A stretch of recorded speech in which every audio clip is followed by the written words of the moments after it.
Hello hi എല്ലാവർക്കും നമസ്കാരം ലെന്നോടെ പുതിയ വീഡിയോയിലേക്ക് എല്ലാവർക്കും സ്വാഗതം. ഞാൻ റിതു കൃഷ്ണ. നമ്മളിന്ന് വന്നിരിക്കുന്നത് marathon MCQ based on the topic social science series 3 ആണ് കേട്ടോ.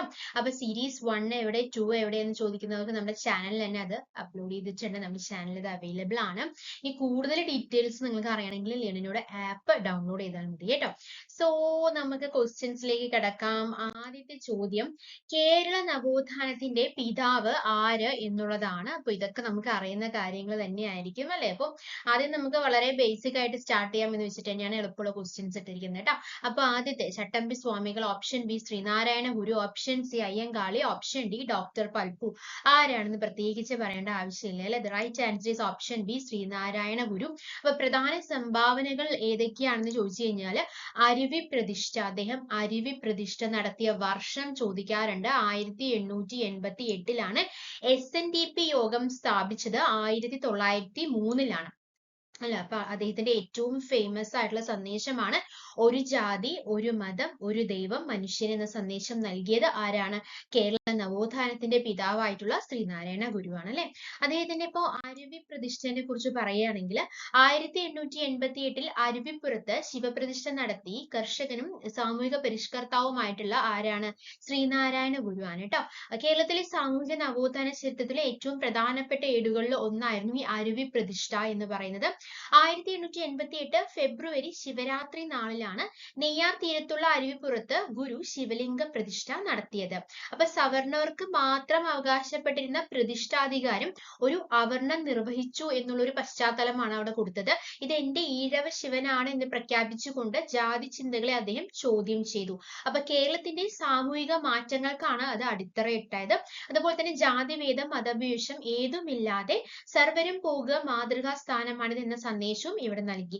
പിന്നീട് SNDP യോഗത്തിന്റെ രൂപീകരണത്തിലേക്കും മറ്റ് നവോത്ഥാന പ്രവർത്തനങ്ങൾക്കും ഇത് നയിക്കുകയാണ് ഉണ്ടായത്. അപ്പൊ അരുവിപ്പുറ ശിവക്ഷേത്രം കണ്ടോ ഇവിടെ കൊടുത്തിട്ടുണ്ട് അല്ലെ. ഓക്കെ, ഇനി അടുത്ത ചോദ്യം, രണ്ടാമത്തെ ചോദ്യം, സാധുജന പരിപാലന സംഘം സ്ഥാപിച്ചത് ആരാണ് എന്നുള്ളതാണ്. Option A Kumaran Asan, option B Sahodaran Ayyappan, option C Ayyankali, option D Pandit KP Karuppan. ആരാണ് Sadhujana Paripalana Sangham? The right answer is Ayyankali അല്ലെ. സോ എന്തൊക്കെ കാര്യങ്ങളാണ് പറയാനുള്ളത്? സാധുജന പരിപാലന 1913 ആരംഭിച്ചത്.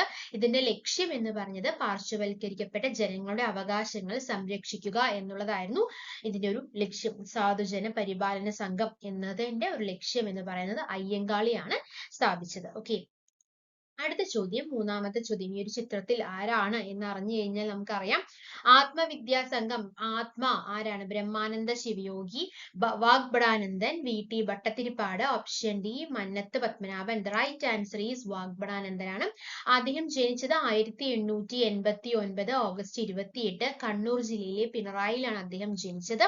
വാഗ്ബടാനന്ദൻ 1917 ആത്മവിദ്യാസംഘം സ്ഥാപിച്ചു. അതുപോലെ തന്നെ അദ്ദേഹത്തിന്റെ പ്രധാന ലക്ഷ്യം എന്ന് പറയുന്നത് അന്ധവിശ്വാസങ്ങളും ജാതി വ്യവസ്ഥയ്ക്കുമെതിരെ ജനങ്ങളെ ബോധവൽക്കരിക്കുക എന്നുള്ളതാണ്. അദ്ദേഹത്തിന്റെ പത്രത്തിന്റെ പേര് ആത്മവിദ്യാ കാഹളം എന്നാണ് കേട്ടോ. ആത്മവിദ്യാ കാഹളം എന്നാണ്.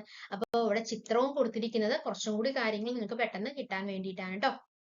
ഓക്കെ, ഇനി പ്രാചീന മലയാളം എന്ന കൃതി രചിച്ച നവോത്ഥാന നായകൻ. അപ്പൊ ഈ ഒരു ചിത്രത്തിൽ തന്നെ നമുക്ക് മനസ്സിലാവും, ചിത്രത്തിൽ തന്നെ നമുക്ക് മനസ്സിലാവും ഇത് ആരാണ്?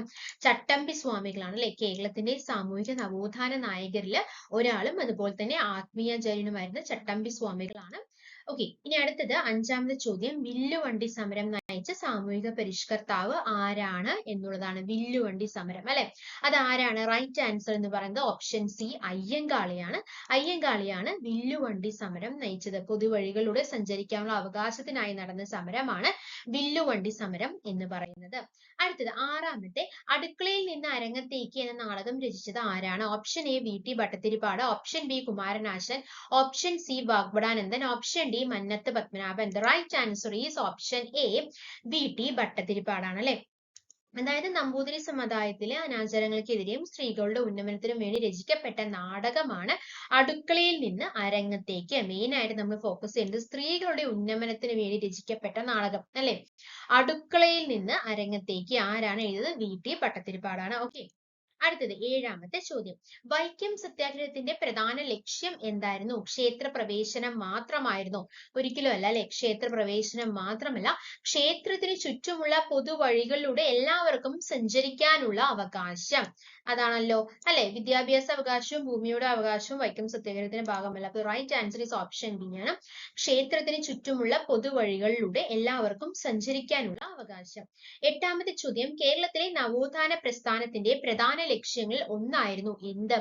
ജാതീയ അസമത്വം നിലനിർത്തുക, സാമൂഹിക സമത്വം, വായിക്കുമ്പോൾ ശ്രദ്ധിക്കണം, ജാതീയ അസമത്വം നിലനിർത്തുക എന്നുള്ളത് ഒരിക്കലും അല്ല അല്ലെ, സാമൂഹിക സമത്വം സ്ഥാപിക്കുക, അതെ, രാജഭരണം ശക്തിപ്പെടുത്തുക ഒരിക്കലും അല്ല, വിദേശ വ്യാപാരം വർദ്ധിക്കുക. അപ്പൊ പിന്നെ ഇതിന് ആൻസർ നമുക്ക് കിട്ടി, option D is the right answer. Okay. അടുത്തത് 9ാമത്തെ ചോദ്യം. കേരള ഗാന്ധി എന്നറിയപ്പെടുന്നത് ആരാണ് എന്നുള്ളതാണ്. ചിത്രത്തിൽ തന്നെ നമുക്ക് കിട്ടും. കേരള ഗാന്ധി ആരാണ്? കെ കേളപ്പനാണ് കേരള ഗാന്ധി അല്ലെ. അതുപോലെ ഇദ്ദേഹം ആരാണെന്ന് അറിയാമോ? ആരാണ്? ക്ഷേത്ര പ്രവേശന വിളംബരം പുറപ്പെടുവിച്ച തിരുവിതാംകൂർ മഹാരാജാവ് ആരാണ്? ഇദ്ദേഹം ആരാണ് എന്നുള്ളതാണ് ചോദ്യം.